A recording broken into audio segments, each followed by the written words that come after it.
How did you wreck your car? What happened? So it was raining on I-4. All right, guys, welcome back to the channel. So like I said, in this YouTube series, we're gonna be having John as the first Washcast participant. And we're basically gonna be just talking about life, talking about his car, and talking about whole different topics. John, you just drove here 3.5 hours, 3 hours from Orlando to my house, so I appreciate that. A little bit less. A little bit less. And we're making like moves. in the other video, or maybe the intro of this video, I'm not sure how this is gonna work, but we're just gonna go with it. And we're gonna have a good time. He has his gorgeous, was it Individual Tanzanite? Yep. Individual Tanzanite. So this is a special color to him, and yep.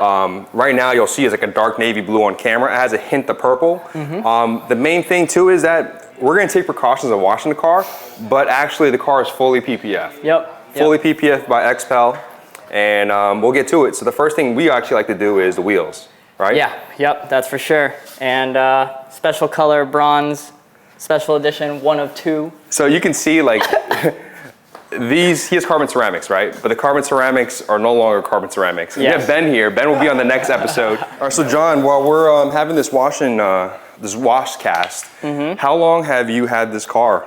Like, when did you get it?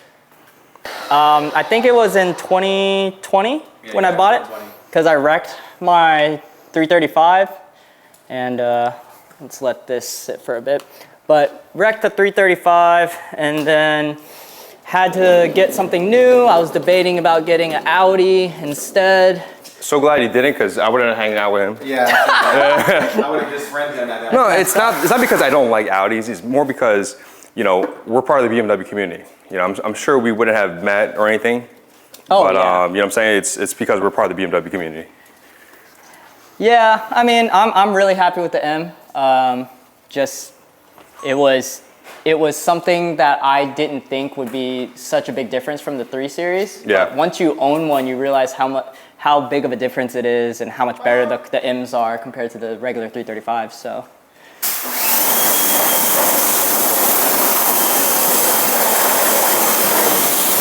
So while you're doing that, I'm definitely gonna do this side. Okay. We also have Brake Buster, right? This is one of the best things you could use for the tires. So if you haven't tried that out already on the tires, it definitely does a good job of cleaning it. Cool. Right now you're using some Adams Polish's wheel cleaner. I like using this sometimes.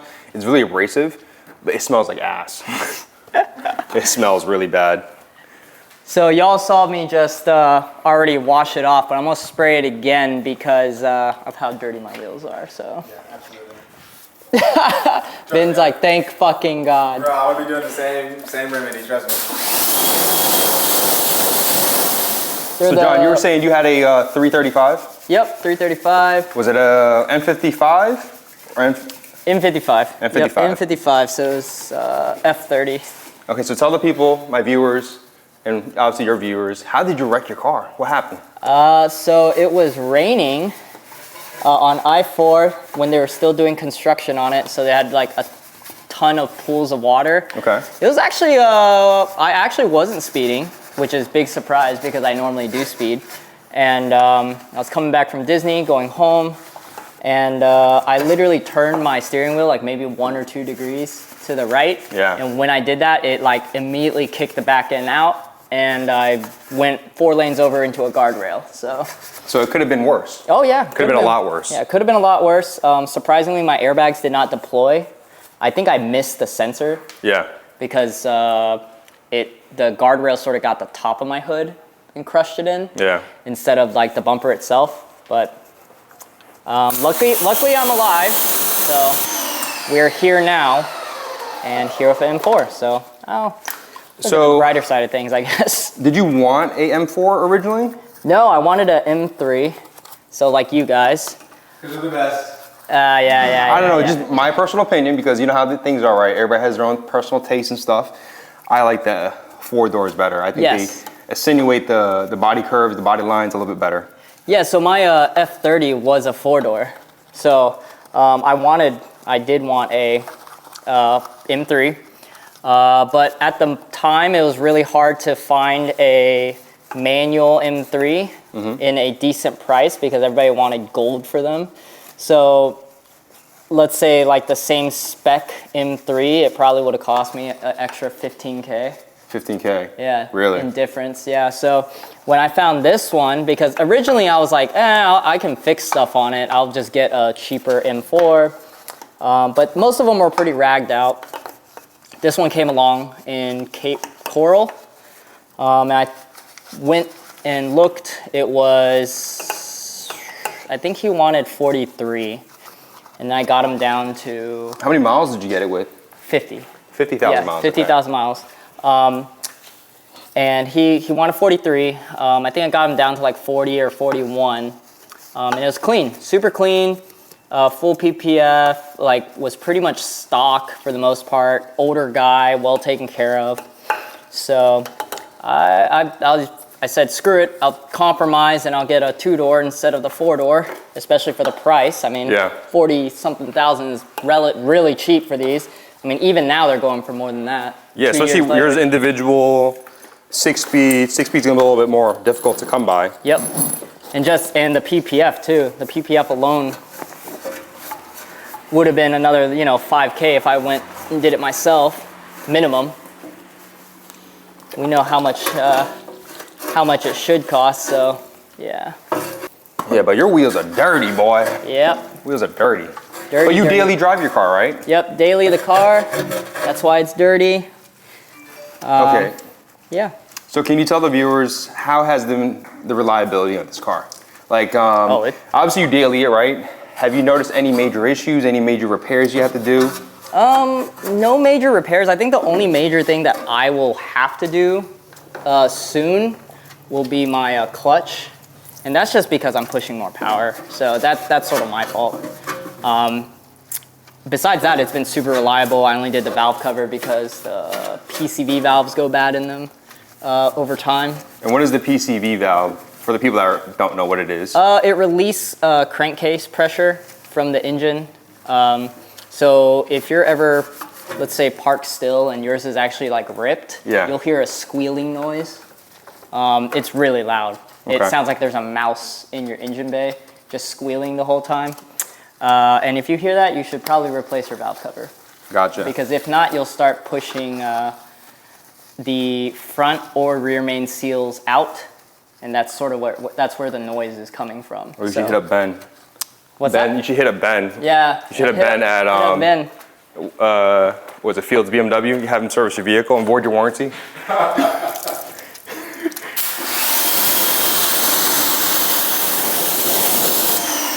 So I do want to mention, guys, the pressure washer we're using today is the Active 2.0. Active produced one of the best pressure washers you get for under $500.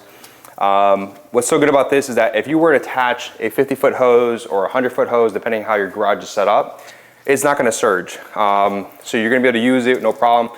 It turns on when you need it, shuts off when you need it, and it doesn't annoy your neighbors because I've mentioned this before. My friend Raphael has a gas-powered one, and you have to leave that on constantly to use.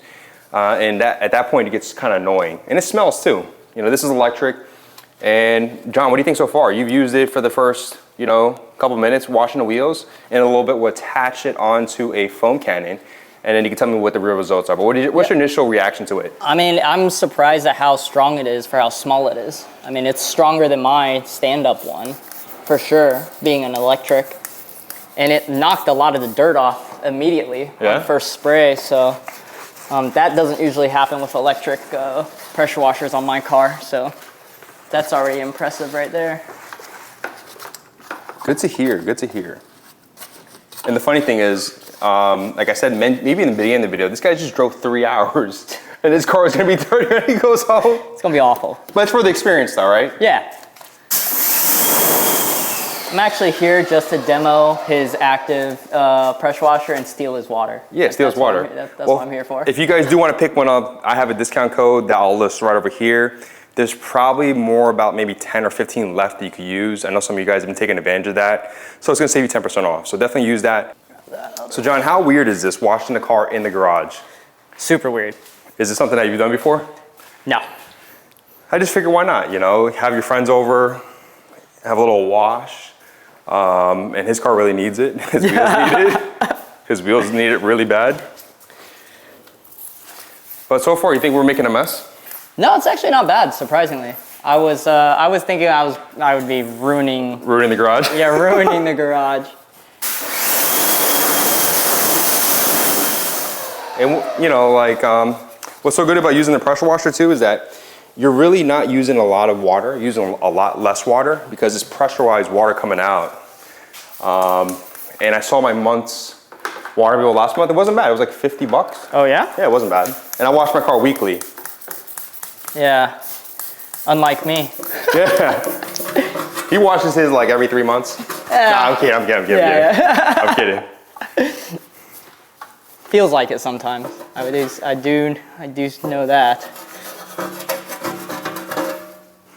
So we were talking about the journey of your car, right? Mm-hmm. How did you find your car? Where'd you find it? Was it on Car Gurus? Yeah, so funny enough, I had initially saw it on the forums. Okay. And I think that's when it was priced a little bit higher. I think he originally wanted like 46. $46,000? Yeah, and so I was like, no freaking way am I spending that. Personally, I didn't want to spend that much on a car. That was just, like I had a limit set for myself, right? It's like if it's over that limit, I'm just gonna go with a different car or, you know, whatnot. And that was just me being responsible for myself. But let's just say that guy dropped it to like 43, would you have bought it then? At that time, no. Because I was dead set on not going over 40, like at all. I was like super dead set on it, and I was like, there's no way I'm spending 40, especially with how cheap I've seen some of them or whatnot. And you bought it in 2020, right? That was during the peak of the pandemic? Right before it started to peak. Okay. So I got really lucky because right after I bought it, I think the value of my car went up like $5 or $6 grand. Really? Like, yeah. Right as I bought it. Okay. So I got really, really lucky. I think he was trying to like really move the car too, so. Well, it was pretty much fully loaded, right? Yeah. Full dash? Full leather, pretty much every option in 2015 that you could have had was on the car. So it has 360, has the, what else is a thing now? 360 full leather dash, heads up display, all that. A carbon roof, of course, instead of the sunroof option, which I don't know why anybody would option the sunroof, but. Yeah, I think some people, so a lot of us, to be honest, a lot of us don't really use the moonroof for what it needs for, right? Because more for racing. I don't track my car. Yeah. I just did it for aesthetics. I like it more for myself.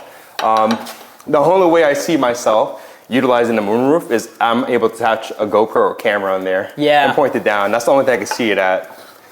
And here in South Florida, it's way too hot to kind of use a moonroof. Right. The only time I could really use it is in the wintertime. But I'm interrupting your story, so continue. Yeah, so it just had every single little thing that you could have bought besides, you know, competition, because in 2015 the competition package was not released yet. That came out in 2016. Oh, I didn't know that. Yeah, so I was like, oh man, this thing's fully loaded. And honestly, did it come with these wheels? It came with these wheels. He bought them aftermarket because the car came with the 937s. Oh, 937Ms. Yeah. Okay. And it was just so funny to me because I'm used to people, you know. I thought this was a comp. I thought this was a comp. Yeah, everybody does. He's a composter. Yeah. Every time I look at a listing, I'm always like, what does it really have all this? Like anytime I see one at a dealer or whatnot. So I didn't really believe it had everything that it was listed. And so I drove three hours to go just only look at the car, only look and test drive it. I wasn't buying it that day. It came out that it had every single option that he said it did. He wasn't BSing you there. He wasn't BSing me. And everything came out on the Carfax clean. I had it checked out, and I came back like 5 days later and bought it. So I drove another 3 hours to go buy it. So I know for me, like when I want something, and I'm like adamant about it. With you, right, when you look for this car, What prevented you from like just making a dumb decision and paying full price or just going for it? Because for me, when I got my F80, I haggled over the phone, but I didn't see the car. I bought it sight unseen, to be honest. I think a part of me was like, if it doesn't work out, then it just wasn't meant to happen. And that's just what I thought out of it. And I knew like rushing myself into another car, especially when I have time to really look this time around, was not the way to go. So you're saying like the last car you bought, you rushed it and you got something you didn't want? No, the last car I bought was actually a really funny situation. I was in Japan, and as a joke, because I kept seeing BMWs, I was like, I'm gonna go back home and buy a new car as a joke. Yeah. And who were you telling this joke to? my friends that were in Japan and China with me. Okay. We just took a trip after I graduated college. So I was like joking around. I was like, oh, bro, I'm gonna buy a BMW when I get back. And I never thought I could like afford the one I wanted, the 335. And I came back and one randomly was like a good price range, the spec I wanted, and then the color I wanted. And the color was a Storal Blue. So that is the... It's a very nice color. Yeah, I really like that color. So that was the specific color I wanted. And it showed up. I think it was in... Funny enough, that one was in Fort Myers, so close to Cape Coral also. Okay. I didn't think I would get approved just because I just finished college, so I had some student loans, whatever. I got approved like instantaneously. I was like, well, I guess I'm buying a car now. And I did rush into that one, but at the same time, that one sort of fell into my lap. I like jokingly looked when I came back. So I was like, maybe something like that will happen again. And it sort of did with this one. Because I was looking at M3s, man. Like so many and just. And I think you told me one time you wanted the M3 and Tanzanite, right? Yeah. I wanted a Tanzanite M3. That's what my buddy had. And those are hard to find. Those are very hard to find. You can't find a Tanzanite M3 in the F chassis. It's tough.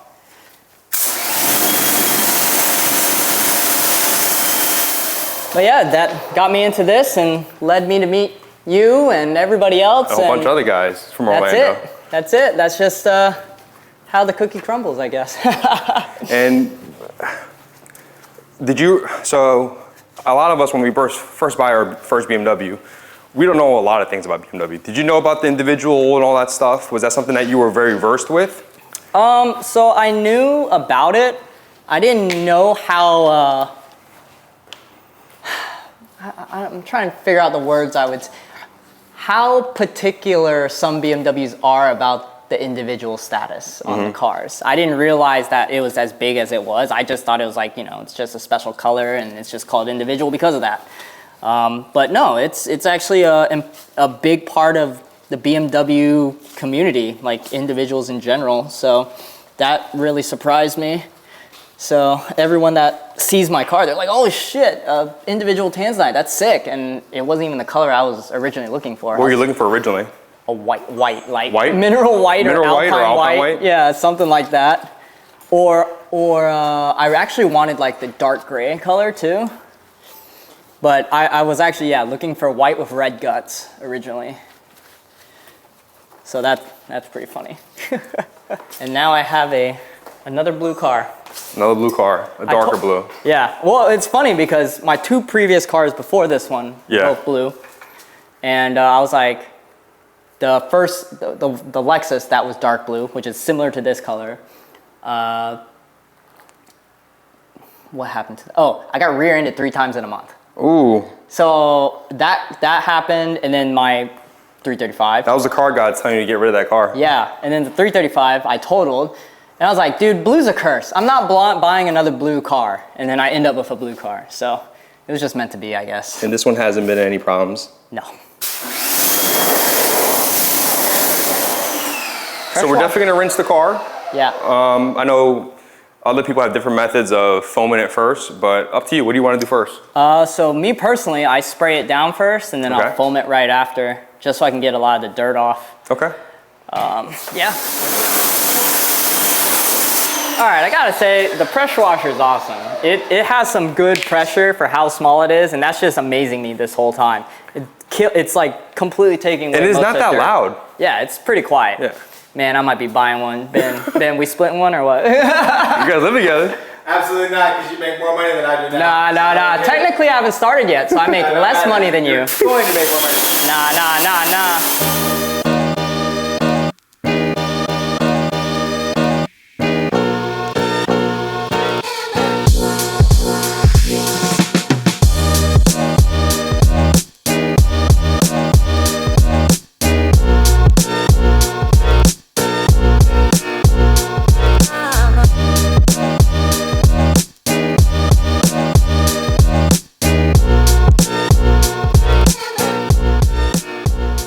We have those. Yo, you know what time it is? You know what time it is? Donut time. Donut time. Yeah, Well, you guys know about that.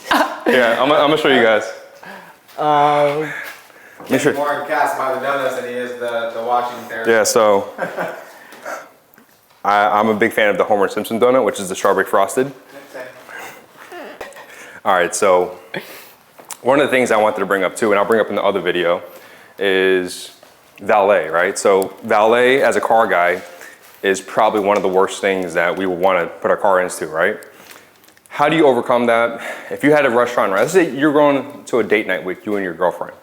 You pull up to the restaurant, every single parking spot is packed. Your reservation's at 8 o'clock, you get there 7:50, right? Only thing that's available now is valet. How do you come about that? So I've actually had this happen. A lot of you guys probably did too.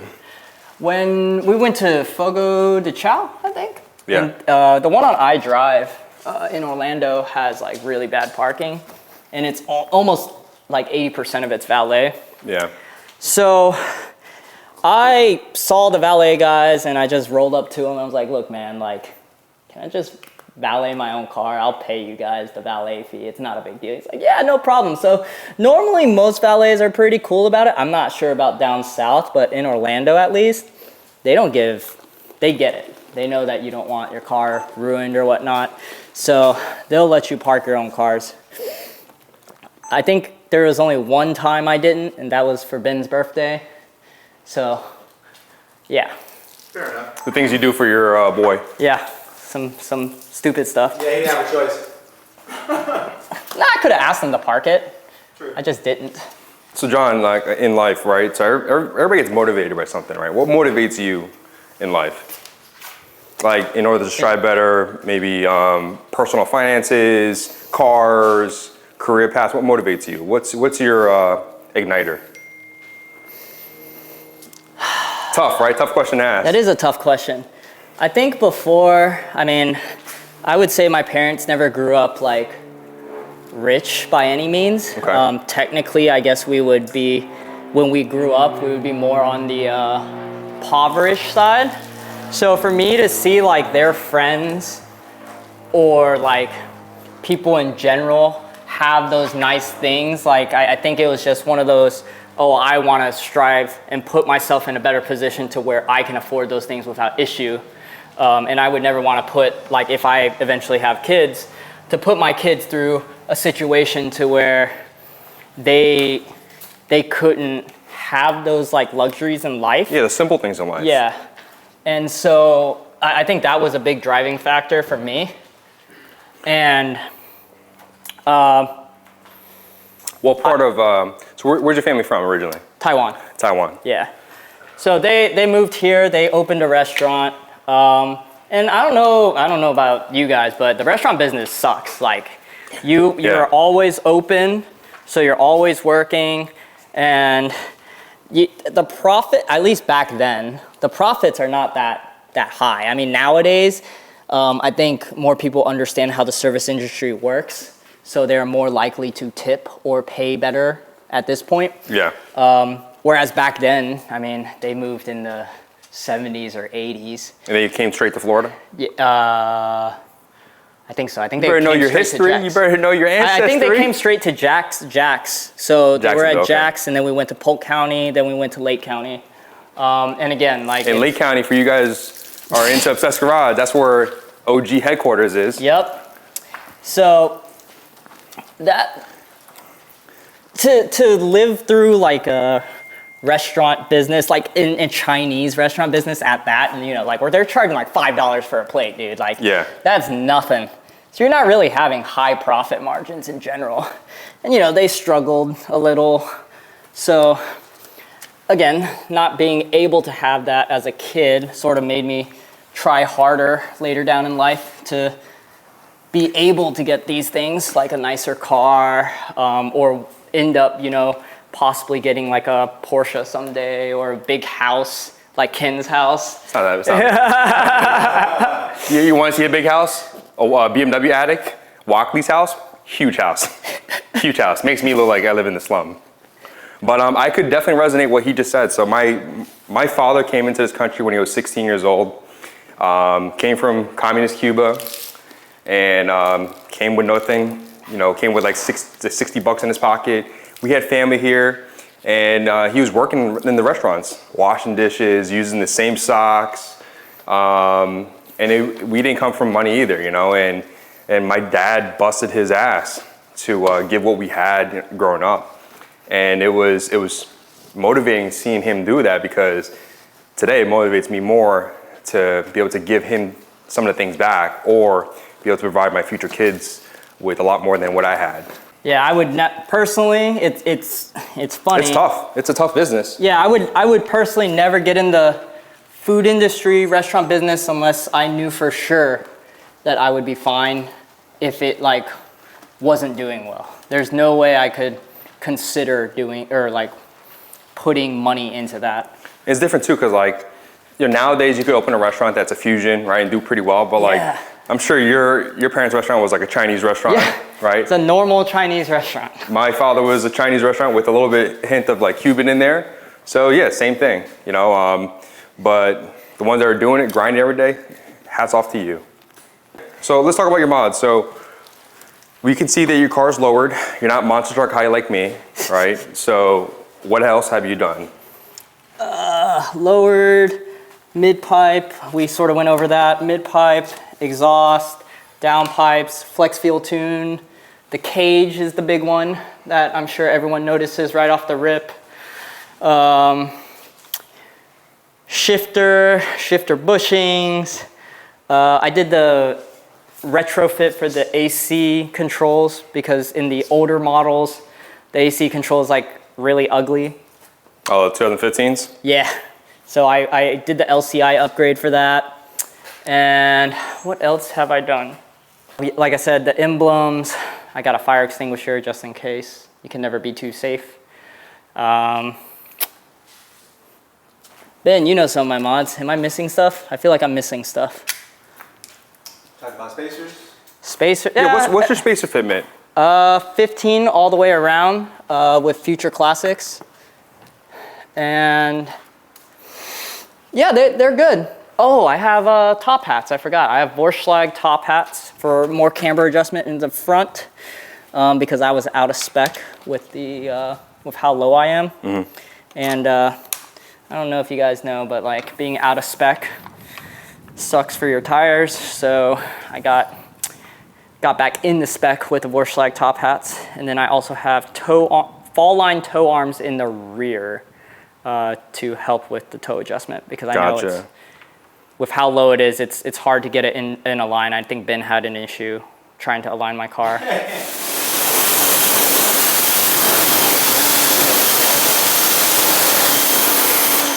If you guys can notice, you notice a ton of beading up here, not as much here. This is newer PPF. So when it gets old, it does get worse, but this is like maybe a year or two old at most. This is at least 6 or 7 years old. I think you were talking too that this PPF was the first gen XPEL, right? First gen XPEL. Those have issues with yellowing. I think you're eventually gonna probably get it redone. Yeah. And then at that point, the car is gonna look freaking crisp. Yeah. It looks crisp now. Eventually, time. Now he's a big baller.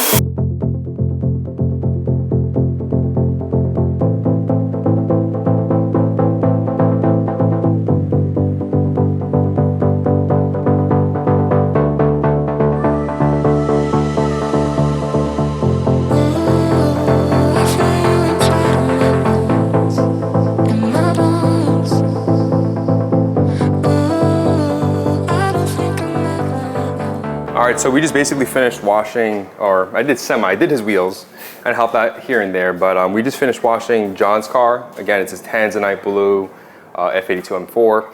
Hopefully you guys enjoy this. This is a different spin to a lot of the videos I do. And once in a while, I'll throw on some close friends that are in the BMW community to come on to this show. Again, Ben walking across, you guys seen him before. He's gonna be on the next episode. And that's it. John, anything to say? Thank you, Ken, for letting us come by and wash our cars. And waste my water. Yeah, waste your water, you know, whatever. Thank you, Active, for letting us test your product. That is super sick. I will probably end up buying one here shortly. So props to you guys. And be sure to come visit BMW Invasion. In February 18th, 2023. Again, guys, this was the first episode on the Washcast. This includes this really, really dialed in F82 M4. I expect some wheels maybe in the near future. Yes, especially since I got a new job. So. Oh, there you go. There you go. But other than that, we'll see you guys on the next episode. Peace. He's up. He's up.